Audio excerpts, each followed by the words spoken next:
नमस्कार, मैं हूं कुमार। आज हमारे साथ जाने माने neurosurgeon doctor Pankaj Upadhyay. Sir, गर्मी बहुत बढ़ रही है, लोगों की परेशानियां भी बढ़ रही हैं। सूरज अपना काम कर रहा है और लोग परेशान हो रहे हैं। लोग इससे कैसे बचें, ये थोड़ा सा आप लोगों को बताएं। बिल्कुल सामयिक क्वेश्चन आपने उठाया है। जिस तरह जाड़े के दिनों में कुछ स्पेसिफिक परेशानियां होती हैं, उसी तरह गर्मी में भी परेशानी होती है। दिल्ली या इंडिया का एक भौगोलिक सिचुएशन ऐसा है कि यहाँ ठंड भी बहुत ज़्यादा पड़ती है और गर्मी भी ज़्यादा पड़ती है।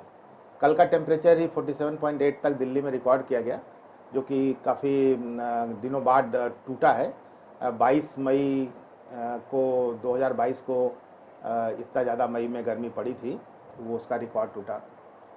तो गर्मी की वजह से ढेरों परेशानियां आती हैं, जिसमें तरह तरह के रोग होते हैं, जिसका स्टार्टिंग होता है हमारे हीट क्रैम्प से, और फिर होता है हीट एग्जॉशन हो जाता है, फिर हीट सिनकपी होती है, फिर हीट स्ट्रोक होता है, और फिर हीट रेब्डोमाइलोसिस हो जाती है। तो इस तरह के 5-6 परेशानियां ग्रेजुअली हीट के बढ़ने से होता है।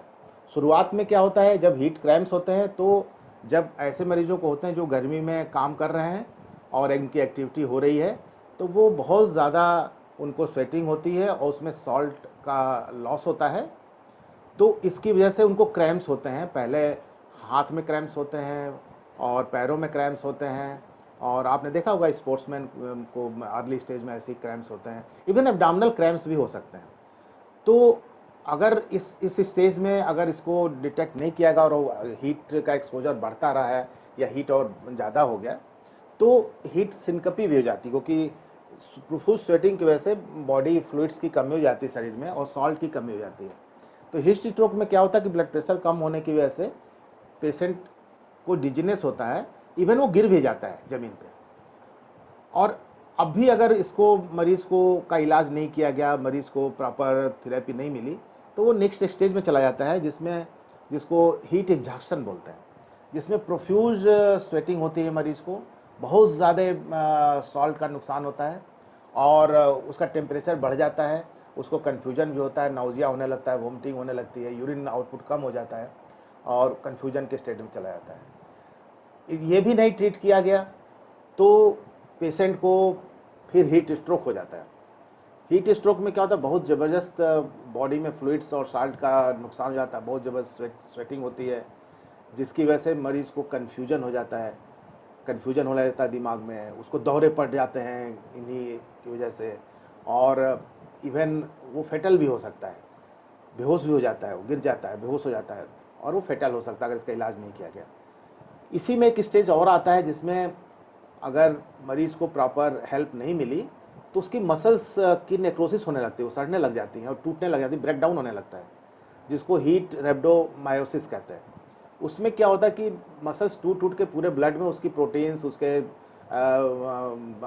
केमिकल्स फैलते हैं, जिससे कि renal shutdown, hepatic shutdown type की चीज़ें होती हैं, और पेशेंट इसमें दौरे पड़ सकते हैं, बहुत ज़बरदस्त क्रैम्प्स आते हैं, और वो मरीज़ मर भी सकता है।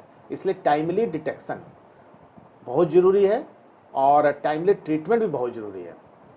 सर, ये तो हो गई हीट स्ट्रोक की बात। अचानक लोगों को बाहर आना जाना पड़ता है, गर्मी बहुत तेज हो रही है। कुछ ऐसे उपाय कि जो लोग इनिशियल स्टेज में लेके निकले और इससे बचने की कोशिश करें, क्योंकि सुबह होती है, सूरज निकलता है और ये गर्मी शुरू हो जाती है। देखिए, हमारा कल्चर बहुत ही रिच कल्चर रहा है, हेरिटेज हमारी रही है। जब हम घर से बाहर निकलते हैं तो घर में लोग क्या करते हैं, दही चीनी और पानी ज़रूर देते हैं आपको, है ना। बस इस दही चीनी पानी में अब साइंटिफिकली एक चीज़ और जोड़ देनी है, थोड़ा सा सॉल्ट और नींबू। तो पानी की जगह पे अगर हम नींबू पानी दे दें उसको, उसमें थोड़ा नमक डाल के, और दही चीनी खिला दें, दही चीनी और ये साथ, तो बस आप समझ लें कि आपकी गर्मी का ट्रीटमेंट हो गया। मतलब थोड़ी सी दही चीनी और उसके साथ दही अलग चीनी तो से। हम देते हैं, हमारा हेरिटेज था, पानी पिलाते थे। अब जी। पानी में मेरा ये कहना है, थोड़ा सा नमक डाल दीजिए, सिकंजी टाइप का नमक डाल दीजिए और नींबू डाल दीजिए। तो दही चीनी तो उसने खा लिया, या पहले आप उनको पानी पिला दीजिए, दही चीनी खिला दीजिए, और जैसे ही घर से बाहर निकलने लगे वो पानी पिला दीजिए, इसमें सिकंजी जैसा हो, मतलब कि नींबू हो और थोड़ा सा नमक हो, वो उनको पिला दीजिए। तो ये अगर एक गिलास भी पानी उन्होंने पी लिया तो आप समझ लिए कि 1-2 घंटे के लिए उनका प्रिकॉशन हो गया। लेकिन साथ में इंस्ट्रक्शन भी देना है कि अगर आप एक तो सर पे अपना कुछ छाता रखें या छाया रखें। पहले देखेंगे बचपन में आपने बहुत से लोग रुमाल रख लेते थे। अभी भी हमारे बहुत से लेबर भाई हैं जो काम करते हैं, तो वो अपने पूरे मुंह को बांध लेते हैं ताकि जो है स्वेटिंग कम से कम हो। स्वेटिंग तो होगी, लेकिन सूरज की रोशनी का इफेक्ट आपके शरीर पे कम हो। और बीच बीच में आप पानी पीते रहें, केवल पानी नहीं। देखिए 1-2 बार पानी पीने से तो प्रॉब्लम नहीं, ठीक है, ओके फाइन, लेकिन जब पानी आप पिए तो उसमें नमक जरूर होना चाहिए, नमक जरूर होना चाहिए पानी में। और सबसे बढ़िया है कि उसमें थोड़ा सा नींबू भी डाल लें। हम इसीलिए कोक पीना, हम लोग कोई भी सॉफ्ट ड्रिंक पीना जनरली डॉक्टर्स मना करते हैं, लेकिन मैं तो कहता हूँ ये लाइफ सेविंग है इन हीट वेव्स। क्योंकि आप हो सकता है कहीं बाहर जाएं तो आपको इस वक्त मार्केटिंग युग के ज़माने में शायद पानी और नमक और ये नींबू जुटाने में बहुत प्रॉब्लम होगी एक साथ, लेकिन आपको कोक कहीं ना कहीं मिल जाएगा। मतलब हमारा किसी ब्रांड से नहीं मतलब कि सॉफ्ट ड्रिंक जो मिलेगा आपको, उसमें बस थोड़ा सा आप नमक डाल लीजिए और उसको आप पी लें। सबसे बढ़िया तो है कि शिकंजी कहीं आपको मिल जाए, उससे वो तो ट्रीटमेंट ही, उससे तो बढ़िया कोई चीज़ ही नहीं है कि पानी हो, नींबू हो और उसमें नमक भी पड़ा हो, और चीनी तो पड़ता ही शिकंजी में। तो ये तो रामबाण है। शिकंजी आप मिल जाए तो गर्मी में कहीं काम करते वक्त आप शिकंजी पीजिए। कुछ भी ना मिले तो इस मार्केटिंग युग में आपको सॉफ्ट ड्रिंक तो गांव के कोने कोने में मिलेगा। कुछ मत करिए, थोड़ा सा नमक डाल के उसको पी लीजिए, आपकी जान बिल्कुल नहीं जाएगी। सर गर्मी ज़्यादा है, परेशानी भी ज़्यादा है, सवाल भी बहुत ज़्यादा हैं, तो मेरे साथ मेरे सहयोगी नमन जी भी हैं, तो कुछ अलग क्वेश्चन उनके पास भी हैं, तो वो आपसे कुछ जानेंगे। नमस्कार सर। मेरा एक क्वेश्चन ये है कि आजकल के ट्रेंड ऐसा हो गया है कि पूरा दिन हम लोगों को ऑफिस में बैठना होता है, एसी चलता होता है, फिर बाहर का अचानक से काम पड़ता है तो वो टेम्परेचर बहुत एकदम तेज़ी से बॉडी का चेंज होता है। उस केस में क्या करना चाहिए, क्योंकि टाइम शॉर्टेज सबके पास है, हमको तुरंत आगे निकलना पड़ेगा। कितना भी टाइम की शॉर्टेज है, वो जिंदगी से बड़ा नहीं हो सकता। ये प्रॉब्लम है, लेकिन वो प्रॉब्लम जीवन से बड़ी नहीं हो सकती। तो अगर आप एसी में काम करें, बहुत अच्छी बात है, आप एसी में काम करते रहें तो भी पानी जरूर पीते रहें, ताकि ऐसी इवेंचुअलिटी आए तो आपके शरीर में पानी की कमी ना हो। और दूसरा, जब भी आप बहुत ठंड से एकदम गर्मी में आपको जाना है, तो आप 1 या 2 मिनट के लिए जरूर एक मीडियम प्लेस पे रहें, ठंड से निकल के अपने कॉरिडोर में, अपनी सीढ़ी पे 1 या 2 मिनट वेट करें, गहरी गहरी सांस लें, अपने प्रोग्राम को रिवाइज करें। इतना आप कर सकते, इतना आपके पास टाइम है। और नहीं है तो फिर तो अस्पताल जाएंगे, तो फिर तो कोई तो मुश्किल हो जाएगा। तो 1-2 मिनट टाइम आप लें, अपने आप बॉडी को एक्लिमेटाइज करें कि अब हम जा रहे हैं तो छाए में रहें। जब भी इसके साथ निकलें आप, तो ज़रूर पानी की बोतल ज़रूर रखें और उसमें थोड़ा नमक डाल लें, थोड़ा सा चीनी डाल लें।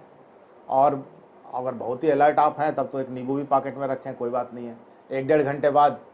और वैसे भी आप शहर में रहते हैं अभी, अब मैं तो डेवलपमेंट का ज़माना है, विकास का ज़माना है, तो मैं तो ये मान के चलता हूँ कि आप कहीं भी काम करने जाएंगे तो अगर आपके दिमाग में अगर ये चीज़ रहेगा कि मुझे पानी पीते रहना है थोड़ी थोड़ी देर पे, उस पानी में थोड़ा नमक हो, थोड़ा नींबू हो और थोड़ा चीनी हो, तो बहुत अच्छा है। अब चीनी ऑप्शनल है, ये शुगर के लोग ना लें, ये ज़रूरी नहीं है, क्योंकि आपको एनर्जी की भी ज़रूरत पड़ेगी। गहरी जब आप हीट होता है तो बॉडी का मेटाबॉलिज्म बढ़ जाता है, तो आपको एनर्जी की भी ज़रूरत पड़ती है, तो उस एनर्जी के लिए थोड़ा शुगर चाहिए। तो वो पार्ट है, लेकिन हमारा काम तो चल जाएगा पानी से, थोड़ा सा नमक से या नींबू से।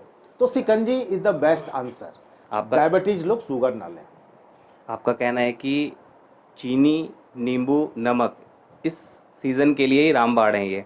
अगर ऐसी कुछ सिचुएशन आ जाती है तो क्या सीधा यही उपचार करना चाहिए, या इसके अलावा कोई और भी चीज़ें हैं जो वो कर करके इसको क्योर कर सके? घरेलू रेमेडी के हिसाब से और क्या ले सकते हैं? हाँ, क्या देखिए आजकल तो आप इलेक्ट्रॉल पाउडर्स हैं, ORS सोल्यूशन गवर्नमेंट ही बंटवा रही है, तो इसमें ज़्यादा बस आपकी जानकारी की जरूरत है। सर ये तो वो उपाय हो गए जो धनवान लोग कर सकते हैं। नहीं, लेकिन नहीं। वो उपाय कि जैसे कहते हैं, पुराने लोग कहते हैं कि मिर्च खा लो, प्याज जरूर खाते रहना चाहिए, फलों पे डिपेंडेंट रहना चाहिए, तो कुछ ऐसी रेमेडीज भी हैं या ये मिथ है? नहीं, पहली तो मैं आपके इस चीज़ से थोड़ा डिफर करूंगा कि ये धनवान लोगों का, ये इसमें धनवान कोई, ORS तो गवर्नमेंट आजकल बिल्कुल ऐसे बांट रही है, बिल्कुल फ्री का ORS पाउडर बट रहा है। आपको एक सिंपल पानी चाहिए, पानी में भी ध्यान रखना, गर्मियों में पानी, इन्फेक्टेड पानी ना पी लें आप, वरना कॉलरा या डायरिया इस तरह की, अब गैस्ट्रोएंटराइटिस, फिर सारी चीज़ें उल्टी होनी शुरू हो जाएगी, डायरिया होना, तो वाटर लॉस और साल्ट लॉस और ज़्यादा हो जाएगा। तो पानी साफ होना चाहिए। इसके लिए अगर आपके पास ओआरएस पाउडर है तो आप किसी भी साफ क्लीन वाटर को आप ले लें ग्लास में, या बॉटल है उसमें ले लें, उसमें ओआरएस पाउडर घोल लें और आप पी लें। तो फिर आपको ये नींबू जुटाना है या नमक जुटाने इसकी जरूरत नहीं पड़ेगी। ओआरएस पाउडर की भी जरूरत नहीं है। नहीं, देखिए कोल्ड ड्रिंक पीना हम लोग नहीं एडवाइस करते हैं, ये मेडिकली एडवाइस नहीं है, लेकिन अगर जान पे पड़ जाए भाई तो कोल्ड ड्रिंक आपकी जान बचा सकती है। अभी के ज़माने में मेरा ये मानना है कि चाहे जो कुछ भी हो, लेकिन कोल्ड ड्रिंक आपको रिमोटेस्ट ऑफ द प्लेसेस में मिल जाएगी, ये है। तो जब रिमोटेस्ट ऑफ द प्लेसेस में भी आप जाएंगे तो कोई ठंडी और वाटर के नाम पे आपको पानी मिलेगा। क्योंकि देखिए गर्मियों में क्या होता है, आपके शरीर से पसीना निकलता है, सॉल्ट निकलता है, सिर्फ पानी पीते रहेंगे तो वो आपको नुकसान करेगा। इसलिए एक दो बार तो पानी पी लीजिए, जरूर है, लेकिन जब नेक्स्ट टाइम पानी पिए तो उसमें सॉल्ट हमें जरूरी चाहिए। और फिर नेक्स्ट टाइम हमें पोटेशियम चाहिए। पोटेशियम के लिए हम लोग कहते हैं नारियल पानी, पोटेशियम के लिए कहते हैं हम लोग नींबू पानी। तो अगर आप अब नारियल तो लेके घूमेंगे नहीं अपने काम के लिए, लेकिन नींबू छोटा सा अपने आदमी पॉकेट में रख सकता है, अपने बैग में रख सकता है, अपने पर्स में रख सकता है। और थोड़ी देर बाद आधे लीटर 250 ग्राम में आधा चम्मच नमक डाल दिया, आधा नींबू डाल दिया। आपके चॉइस है कि आप उसमें शुगर डालें या ना डालें। डायबिटिक लोग ना डालें, आप शुगर डाल लेंगे तो शिकंजी बन जाएगा, अच्छे से टेस्ट लेके उसको पिएंगे, वरना वो दवा की तरह हो जाएगा। तो धनवान की बात नहीं है इसमें अगर आप ध्यान रखें। और जैसे आपने बताया कि लोकल रेमेडीज, बिल्कुल लोकल रेमेडीज फर्स्ट क्लास है। लस्सी है, हमारी छाछ है, हमारा सत्तू है, सत्तू में नमक डाल के नींबू डाल के, ये चीज़ें अगर आपको अवेलेबल हैं, रिमोटेस्ट प्लेस भी, गांव में भी जाएंगे, कस्बों में भी जाएंगे तो आपको वहाँ पे सत्तू मिल जाएगा, नींबू तो मिल ही जाएगा, नमक भी मिल जाएगा।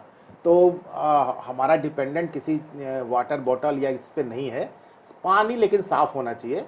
तो साफ़ पानी का आप देख लें कि हैंड पंप हो या कुएं का पानी हो, या नहीं तो जब बॉटल्ड वाटर भी मिलते हैं। तो अगर मिलते हैं और आपके लाइफ का रिस्क है तो जनरल पर्सन भी इसको यूज करें। दूसरी और प्रिकॉशंस जो आपने पूछी, छाए के लिए जरूर कुछ लेके चले। अगर आप गाड़ी उड़ी में नहीं जा रहे हैं, बस में नहीं सफ़र कर रहे हैं, हेड कवर करके तो हाँ, हेड पे या तो रुमाल रखें, स्कार्फ बांधें, तौलिया बांधें, छाता लेके चलें। तीसरा चीज़ है सनस्क्रीन क्रीम्स होती हैं, तो वो क्रीम लगा लेंगे, थोड़ा सा स्वेटिंग भी वो कम करता है और सन के इफेक्ट को भी कम करता है।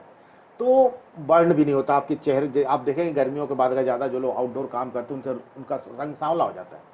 तो सांवला रंग इसलिए हो जाता है कि बॉडी आपको सूर्य से बचाने की कोशिश करती है। तो जैसे आप छाता लगाते हैं ना, तो शरीर अपने को मिलेनिन बढ़ाता है, तो शरीर अपने छाता लगाता है। अगर पूरा स्किन क्लियर होगा तो जो सूर्य की रोशनी, अल्ट्रावायलेट रेज वगैरह है, बहुत डीप स्किन में पहुंच जाती हैं, तो वो एक छाता बनाता है मिलेनिन के थ्रू। तो वो मिलेनिन थोड़ा काले रंग का होता है, इसलिए हम लोगों पे वो थोड़ा सांवलापन आ जाता है, लेकिन वो एक्चुअली बॉडी की प्रोटेक्टिव मैकेनिज्म है। अब थोड़े दिन बाद फिर ठंडे माहौल में चले जाएंगे, विंटर्स आ जाएंगे तो वो रंग छट जाता है। इसीलिए आपने देखा होगा कि साउथ अफ्रीका के लोग काफ़ी डार्क होते हैं। तो डार्क इसी वजह से होते हैं कि उनका भी स्किन हमारी तरह बना डार्क इसलिए तो वहाँ सूरज की रोशनी ज़्यादा होती है, ज़्यादा टाइम तक हीट वेव चलते हैं, तो शरीर में ऑलरेडी उनके मिलेनिन ज़्यादा होता है और पूरा शरीर उस मिलेनिन से छाया रहता है। और कंट्रास्ट में आप देखेंगे कि जहाँ गर्मियाँ कम पड़ती हैं, जो ठंड के वातावरण, हमारे यहाँ कश्मीर है, अफगानिस्तान है, हिमाचल है, उत्तरांचल है, ऐसे जगहों पे जब जाएंगे, हिमाचल है, तो ऐसे जगहों पे चूँकि टेम्परेचर काफ़ी कम होता है, ठंड रहती है, सूरज का उतना तेज़ रोशनी नहीं होती है, तो वहाँ आपको देखेंगे कि मिलेनिन कम होता है, लोग गोरे गोरे होते हैं। हालांकि हाइट पे जाने पे सूरज की रोशनी और डायरेक्ट करती है और हार्म करती है, इसलिए जब भी आप ऊपर जाएं तो सन गॉगल्स रखें। जैसे विंटर्स में भी आप कश्मीर घूमने जा रहे हैं या कहीं जा रहे हैं तो आंखों पे डायरेक्ट सूरज की रोशनी पड़ती है, बीच का एनवायरनमेंट कट ऑफ हो जाता है क्योंकि आप हाई प्लेसेस पे होते हैं, तो आंखों में कैटरेक्ट बनने की संभावना होती है, आंखों में इंजरी होने की संभावना होती है लाइट से। तो गॉगल्स लगाने चाहिए, साथ में सन स्क्रीन लगाना चाहिए, और अपने शरीर को ठंडा तो है लेकिन थोड़ा प्रोटेक्ट करके रखना चाहिए, क्योंकि वहाँ भी अगर आप थोड़े समय तक रहेंगे तो आपको हीट से इंजरी हो सकती है। सर कहा जाता है, मैंने अभी बिल्कुल क्वेश्चन पूछा था आपसे कि लोग गांव के जो बहुत इंटीरियर के लोग हैं वो प्याज और मिर्च का सहारा लेते हैं। मैंने पूछा था क्या यह मिथ है या वाकई ये भी काम करता है? प्याज और मिर्च का तो मैं मिथ ही मानूंगा, क्योंकि न इसमें पानी होता है, न इसमें कोई ऐसा खास इलेक्ट्रोलाइट होता है, तो ये तो एक तरह से मिथ ही है। आप गांव के लोग भी, मैं जहाँ तक मैं भी समझता हूँ, मैं भी गांव को बिलोंग किया करता हूँ, तो वो लोग दही चीनी पानी पिला के ही घर से निकलने देते हैं। मेरा बस उनको यही एडवाइस है कि वो दही चीनी तो ज़रूर खिलाएं, लेकिन पानी पिलाते हैं उसमें नींबू और थोड़ा सा नमक मिला लें, तो प्रोटेक्शन फुल प्रूफ हो जाएगा। सर अक्सर कहा जाता है पसीना निकलना सेहत के लिए बहुत अच्छा होता है, लेकिन आप कह रहे हैं गर्मी है पसीने से बचो, और तो सर ये बड़ा कंफ्यूजिंग है लोगों के लिए, जनरल लोगों के लिए बताएं सर। नहीं, समझिए आप इसको कि पसीना निकलना तो एक नॉर्मल फिनोमेना है, अच्छा होता है ये तो हम नहीं कह सकते। कहते वेट रिड्यूस होता है और बहुत सारी बीमारी निकल जाती है। जैसे हाँ बिल्कुल, जैसे आंसू निकलते हैं, पसीना निकलता है, यूरिन होता है, तो ये तो नॉर्मल फंक्शनिंग है, तो नॉर्मल फंक्शनिंग होनी चाहिए। लेकिन जब गर्मियाँ होती हैं, जब गर्मियों में आदमी के शरीर पे हीट का असर होता है, तो हमारी वेसल्स डायलेट होकर उस हीट को बाहर निकालने की कोशिश करती है। तो जब वेसल्स डायलेट हो जाती हैं तो वो ज़्यादा पसीना भी निकालती हैं, क्योंकि वेसल डायलेट से वो सारा ब्लड स्किन के पाया जाता है, हीट को लॉस करने की कोशिश करती हैं वो, इसीलिए स्किन का टेम्परेचर हमारा बढ़ जाता है और स्वेटिंग होती है बहुत ज़्यादा, एक्सेसिव स्वेटिंग।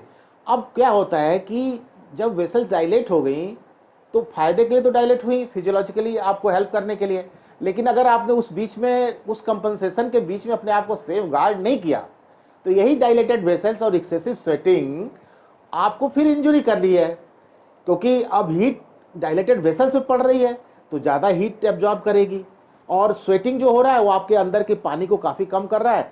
थोड़ी देर बाद क्या होगा कि आपके पास पानी कम हो जाएगा, पानी कम होने से शरीर में क्या होता है कि फिर यूरिन कम बनना शुरू हो जाएगा। हीट स्ट्रोक जब हाई स्टेज में जाता है तो यही होता है कि बॉडी बिल्कुल गर्म हो जाती है और पसीने ही नहीं होते। तो गर्मी के मौसम में पसीना नहीं हो रहा है आपको, ये finally stage of heat stroke हो जाता है, क्योंकि आपका पानी शरीर में इतनी कमी हो गई है कि वो पसीना भी नहीं बना पाता है। तो ये सब अपने वार्निंग सिग्नल्स को भी पहचानने हैं। 24 घंटे एसी में रहना भी तो सर नुकसानदायक है कि पसीना ना निकले, ये भी नुकसानदायक है। आज हमारी सोसाइटी में मुश्किल से 5% लोग ही एसी में रहते हैं और ये एडवाइजेबल भी नहीं है। कूलर सबसे अच्छा है, लेकिन काम करने के लिए तो आपको बाहर निकलना पड़ेगा। बाहर आप निकलेंगे ना तो न एसी ले सकते हैं न कूलर ले सकते हैं, तो आपको अपने को सूर्य की रोशनी से बचाना है। तो जब भी आप काम करें, देखिए एक तो लेबरर्स हैं जिनका काम दिन का है, तो उनको भी एडवाइस, जैसे हमने खुद भी देखा हुआ है और हमारे लर्नेड जो किसान भाई हैं वो उसको इस्तेमाल भी करते हैं कि गर्मी के दिनों में वो अर्ली खेतों में जाते हैं, 5 बजे ही चले जाएंगे और 10 बजे वो लंच ब्रेक कर लेते हैं, और उसका 2-3 बजे 4 बजे के बाद लंच ब्रेक के बाद 3-4 घंटे और काम कर लेते हैं। इस तरह से जो हीट चल रही होती है उस वक्त वो रेस्ट करते हैं। लेकिन सर जैसे ही धूप निकलती है, जैसे ही दिन निकलता है, गर्म हवा और सूरज अपना तापमान बढ़ाने लगता है, और जैसे शाम होती है और सूरज चला जाता है उसके बाद काफ़ी देर रात तक भी गर्मी का प्रकोप बना रहता है। सर एक लू है, लू कहते हैं किसी पर्टिकुलर टाइम में ज़्यादा लगती है या जब से सूरज निकलता है सूरज जाता है तब तक लगती है, क्या है लू और कैसे? अब इसका दो है, देखिए जब सूरज पहले सुबह निकलता है तो उस वक्त इन्वायरमेंट ठंडा होता है, फिर सूरज केवल रोशनी डायरेक्ट आप पे पड़ती है, उससे परेशानी होती है। थोड़े देर में क्या होता है कि जब सूरज की रोशनी ज़मीन पे पड़ती रहती है, बालू पे पड़ती है, मकान पे पड़ती रहती है, तो वो सारी चीज़ें गर्म हो जाती हैं, फिर वो भी हीट इमिट करती हैं, तो आपके ऊपर चौतरफा वार होता है आफ्टर 12 और आफ्टर 1 और आफ्टर 2, क्योंकि सूरज की रोशनी भी है और वो रोशनी जो मकान ने, बाकी और चीज़ों ने, धूल ने, बालू ने, पहाड़ ने एब्जॉर्ब कर रखा था सुबह से, वो भी इमिट करना शुरू कर देती है। यही रीजन, हाँ, तो इसलिए हवा गर्म हो जाती है और गर्म हवा नीचे से ऊपर को उठती है, तो नेचुरली वो लू चलने लगता है। ऐसी ऐसी जगहों की तरफ जाती है जहाँ पे हवा ठंड है, वो आपको तो नहीं दिखेगा लेकिन वो लू के फॉर्म में चलने लगती है। तो इसीलिए जो आपने कहा वो भी बिल्कुल सच है कि जब सूरज ढल जाता है, हमने खुद भी दिल्ली में महसूस किया है कि एक ज़माना था जब हम भी साइकिल स्कूटर से चलते थे दिल्ली में, और कई बार हमने देखा कि रात के 2 बजे हम कहीं से लौट रहे हैं किसी सेमिनार से या कॉन्फ्रेंस से, और हम महसूस, अरे अभी रात के 2 बजे लू चल रही है। अभी भी आप देखेंगे, अभी भी मैं 12-1 बजे रात को कभी बाहर निकलता हूँ टहलने के लिए तो देखता हूँ लू चल रही है। तो वो लू क्या है, सूरज तो ढल चुका है, लेकिन वो इन्वायरमेंट में वो गर्मी जो पैदा कर रखी है उसने, वो सूरज ने पृथ्वी को गर्म कर रखा है, पहाड़ को गर्म कर रखा है, बालू को गर्म कर रखा है, मकानों को गर्म कर रखा है, तो उनसे इमिट होती है। आप इसी चीज़ को माइंड करिएगा। इसी वजह से अमेरिका और इंग्लैंड में क्या होता है, जो ठंडे प्लेसेस हैं या हमारे जगह भी कश्मीर वगैरह में लोग लकड़ी का ज़्यादा इस्तेमाल करते हैं, क्योंकि लकड़ी। और आप गांव में जाएंगे, गांव में तो और भी बहुत बढ़िया है, वो तो मिट्टी का घर बनाते हैं और गोबर से उसको लिपते हैं। तो हमारा एंसेंट जो साइंस है वो तो बड़ा रिच रहा है इस चीज़ मामले में। अब देखिए, जब आप मिट्टी का घर बनाते हैं, गोबर से उसको लीपते हैं, तो ये बहुत बड़ा रोधक है हीट का। तो दिन में गर्मी के हीट को आने नहीं देता, रात के ठंड को वहाँ पे वो मेंटेन रखता, निकलने नहीं देता। और जब तक वो हीट गर्मी आती है तब तक शाम हो जाता है, फिर शाम को आप बाहर निकल के एंजॉय कर सकते हैं। तो वो प्रोटेक्टिव है। लेकिन सीमेंट और लोहे के जो घर हैं वो प्रोटेक्टिव नहीं होते, वो डायरेक्ट हीट से तो बचाते हैं, लेकिन वो खुद गर्म हो जाते हैं। गर्म हो जाते हैं तो घर के अंदर वो हीट इमिट करते हैं। इसीलिए आपने देखा होगा कि जो टॉप फ्लोर के लोग होते हैं, टॉप टू 1 फ्लोर के लोग होते हैं, उनको बहुत प्रॉब्लम होती है, जबकि ग्राउंड फ्लोर पे रहने वाले में उनका तो एसी भी फेल हो जाता है। और कल हमारे घर में भी ऐसे ही हुआ। ऊपर के टॉप फ्लोर पे जो फैमिली मेंबर्स थे, इतनी एसी फेल हो गया, उनका काम ही नहीं कर रहा था, गर्मी, तो वो नीचे के फ्लोर्स पे आए। नीचे के फ्लोर पे आए तो वहाँ पे एसी अच्छा काम कर रहा था, क्योंकि वो प्रोटेक्टेड था, वो हीट एमिट नहीं कर रहा था।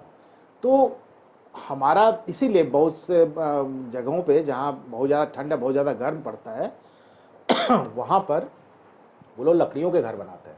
लकड़ी भी वैसे ही रोधक है हीट का जैसे कि मिट्टी और गोबर। तो हम अपने इस चीज़ को यूज कर सकते हैं। गांव के लोग इसी को यूज करते हैं और पहाड़ के लोग लकड़ियों से घर बनाते हैं, और गांव के लोग मिट्टी और गोबर से, जो कि उनको प्रोटेक्ट करता है गर्मियों में और ठंड में भी। सर वैसे एक चीज़ कही गई है कि जैसे पुराने लोग कहते थे कि जैसे सर्दियों में कान को बचाना चाहिए, कान से ठंड लग जाती है। अक्सर देखा गया है कि गांव के लोग भी अक्सर लू चलने पे कान को ढक के चलते हैं। तो वाकई क्या कान से भी अंदर हवा जाती है और वो लू का प्रकोप शरीर के अंदर जाता है, गर्मी का प्रकोप जाता है, कान को भी ढकना चाहिए सर के साथ साथ? देखिए, कान थोड़ा सेंसिटिव है, क्योंकि कान कुछ हद तक अंदर जाता है और टिम्पेनिक मेम्ब्रेन होते हैं वहाँ तक जाता है, तो वो तो इंटरनल एक आर्गन हो गया। तो सारे शरीर को प्रोटेक्ट करना है, कान को और आँख को थोड़ा और ज़्यादा प्रोटेक्ट हमको करना है, ये है। बाकी ऐसा नहीं कि वो कान से अंदर चला, कान में टिम्पेनिक मेम्ब्रेन होता है, वहाँ पे जाके हवा रुक जाती है, तो उतनी ही देर है, लेकिन थोड़ा अंदर तो गया ही, और कान भी थोड़ा हमारा सेंसिटिव है। तो शरीर का जो वेंट्रल पोर्शन है वो हमारा थोड़ा सेंसिटिव होता है ज़्यादा बनस्पत के डॉर्सल पोर्शन के, क्योंकि आपको पता ही हुआ कि हम लोग भी पहले कहते थे बंदर थे या क्या थे। तो इवोल्यूशन में हम लोग जब खड़े हुए तो एक डॉर्सल पोर्शन हमारा बना, एक वेंट्रल पोर्शन बना। अभी भी आप देखेंगे पीठ फिर भी हमारा कड़ा होता है, उसकी स्किन कड़ी होती और वेंट्रल पोर्शन के कम होते हैं। अभी ये डिफरेंशियल उतना ज़्यादा तो नहीं है, लेकिन आपके क्वेश्चन से रिलेटेड है। उसी तरह से जैसे हमारे म्यूकस मेम्ब्रेन्स है, जैसे हमारे लिप्स है, मुंह में भी नहीं हवा जानी चाहिए, क्योंकि वो जीभ में उसमें समय एब्जॉर्ब होगा, आपके मुंह में ड्राइनेस आ जाएगी। आँख में भी प्रोटेक्ट करना है, तो आपने देखा होगा, अब आँख देखना तो बहुत जरूरी है, कान तो थोड़ा बंद भी कर लेंगे तो सुनाई देता रहता है। तो ये प्रोटेक्शन उतना ही है जितना बाकी और आर्गन का है, थोड़ा इनका प्रोटेक्शन ज़्यादा करना चाहिए, बस इतना ही। सर चलते चलते कुछ प्रमुख सवाल। अक्सर लोग गर्मी से आते हैं, पसीने में भीगे हुए होते हैं और पानी पी लेते हैं, अक्सर ठंडा पानी पी लेते हैं, या फिर जाते हैं तो भी ऐसा ही करते हैं। तो ये क्या सही है या क्या इसका एक्चुअल सिस्टम है? प्लीज़ हमारे दर्शकों को वो ज़रूर बताएं। जैसे मैंने आपको बताया या कि फिर पंखे में आके बैठ जाते हैं, एसी में अचानक आके बैठ जाते हैं। मैंने आपको बताया कि बॉडी का प्रोटेक्टिव मैकेनिज्म होता है। जैसे आपको मैंने विंटर्स के बारे में भी जब हमारी डिस्कशन हुई थी, मैंने आपको बताया था कि विंटर्स में क्या प्रोटेक्टिव मैकेनिज्म होता है। वैसे ही गर्मियों में उसका जस्ट उल्टा प्रोटेक्टिव मैकेनिज्म होता है। हमारी वेसल्स जो हैं गर्मी की वजह से डायलेट हो जाती हैं, और वो कोशिश करती है कि हीट को बाहर हम निकालें, तो डायलेट हो जाती हैं और ब्लड के थ्रू हीट को बाहर निकालने की कोशिश करती हैं। पसीना ज़्यादा निकलना भी उसी का फेनामेना का अंग है, पसीना निकालती हैं। तो इनिशियली तो शरीर का गर्म होना और पसीना निकलना वो हमारा एक प्रोटेक्टिव मैकेनिज्म है जो हमारा शरीर करता है। लेकिन अगर उस प्रोटेक्टिव मैकेनिज्म के बीच में हमने रिमेडियल थेरेपी नहीं ली तो वो फिर हमको और नुकसान करता है, क्योंकि डायलेटेड वेसल्स और ज़्यादा हीट एब्जॉर्ब करने लग जाती हैं, और पानी तो आपको बचा ही नहीं कि स्वेटिंग करके आपको बचाएगा, तो और पानी के शरीर में कमी हो जाती है। तो ठंडा पानी तुरंत पी लें सर? इसलिए मैं आपको बता रहा हूँ कि उस जब आप घर से बाहर निकले वो तो हमने डील कर लिया। अब जब बाहर से अंदर आ रहे हैं तो आपकी वेसल्स शरीर की डायलेटेड हैं, इवन मुख हुक में भी और आंखों में भी वेसल्स डायलेट हैं और ड्राई हो चुकी हैं, स्किन वगैरह स्वेटिंग हो रही है उसमें। तो आते वक्त भी सेम फेनामेना लगाना जैसे कि जाते वक्त करते हैं। आप जब घर में आए तो पहले एकदम एसी में ना जाके थोड़े मीडियम इन्वायरमेंट में रहें, ताकि आपकी बॉडी एक्लिमेटाइज करे, वो वेसल्स सिकुड़ जाए, और स्वेटिंग वेटिंग को पहले आप थोड़ा करेक्ट कर लें, और पहले नॉर्मल पानी पिएं, क्योंकि अगर एकदम से ठंडा पानी पिएंगे तो वो वेसल्स पे तुरंत वो असर करेगा, और हम कहते हैं वो ठंड गर्म लग गई, सर्दी गर्मी लग गई, तो वो उसी का एक फिनोमेना, उल्टा मैकेनिज्म हो जाता है। तो अब जब लौटे तो एकदम से ठंडे में ना जाएं, पहले नॉर्मल इन्वायरमेंट में, जैसे हम छाता बंद करके रखते हैं, कपड़े कोट उतार के रखा, तो ये 2-3 मिनट हमको मिल जाता है, पहले मुंह हाथ पोंछ लें, नॉर्मल टेम्परेचर में हाँ लाएं नॉर्मल अपने आप पहले पानी पिएं या आधा मिक्स करके पिएं। एकदम से एडवाइस नहीं है कि एकदम से हॉट वेदर से एकदम कोल्ड वेदर में चले जाएं। बाहर 47 डिग्री टेम्परेचर है और अंदर 3 या 4 या 5 या 10 डिग्री टेम्परेचर है, उसमें जाना एडवाइस नहीं। उसमें जाने के लिए ग्रेजुअल आपको ट्रांजिट करना पड़ेगा। पहले थोड़ा देर रुकें, अपने कपड़ों को उतारें, मुंह को थोड़ा पोंछ लें और मौका दें शरीर को एक्लिमेटाइज करने के लिए, फिर आप फैन में या ठंड में जाएं। तो आशा करते हैं हमारे दर्शकों को इस बड़ी गर्मी में डॉक्टर साहब से एक अच्छी सलाह मिली, अपने आप को लोग बचाएंगे, गर्मी से बचेंगे। डॉक्टर साहब, आपकी इतनी अच्छी जानकारी के लिए बहुत बहुत धन्यवाद। थैंक यू, धन्यवाद, टेक केयर।